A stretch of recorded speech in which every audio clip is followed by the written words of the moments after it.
लगता है चीन अपनी हरकतों से बाज नहीं आएगा। पड़ोसी मुल्क ने एक बार फिर भारतीय सीमा में घुसपैठ की है, जिसके बाद सुरक्षा को लेकर सवाल खड़े हो गए हैं। लद्दाख के चुमार सेक्टर में चीनी सैनिकों ने भारतीय सेना के बंकर और निगरानी के लिए लगाए गए कैमरों को तोड़ दिया। ये घुसपैठ 17 जून को की गई थी, जिसका खुलासा अब हुआ है। रक्षा मामलों के जानकार कड़े कदम उठाए जाने की मांग कर रहे हैं। इससे ये साबित होता है कि अप्रैल 15 को जो घटना हुई थी देपसांग में, कि वो केवल स्टैंड अलोन नहीं था। अर्थात ये कि चीन के जो फौज है पीएलए, वो एक प्रकार से अपना दबाव बना रहे हैं। और ये भारत के सेल्फ रिस्पेक्ट के लिए बहुत बड़ा धक्का है और इट्स वेरी अनफॉर्चुनेट कि आज ऐसा लग रहा है कि दिल्ली में तुगलक की फौज बैठी हुई है। चीन की ताजा घुसपैठ के बाद विपक्ष ने तेवर तीखे कर लिए हैं।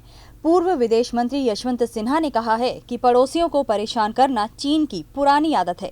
वहीं जेडीयू और समाजवादी पार्टी ने केंद्र सरकार पर निशाना साधा है।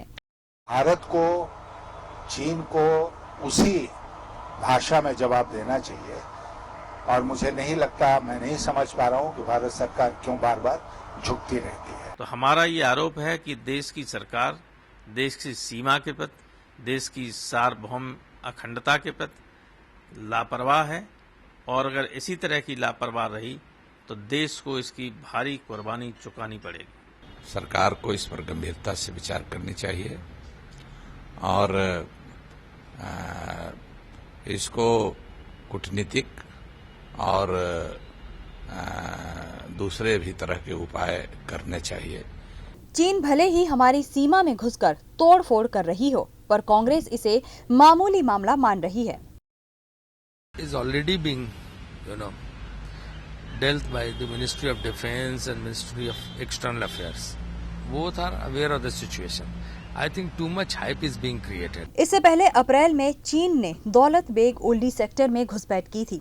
भारत के कड़े रुख के बाद भारत दौरे पर आए चीन के प्रधानमंत्री ने पड़ोसियों से अच्छे संबंध की बात कही थी, पर ताजा घुसपैठ से साफ है कि चीन की कथनी और करनी में फर्क है।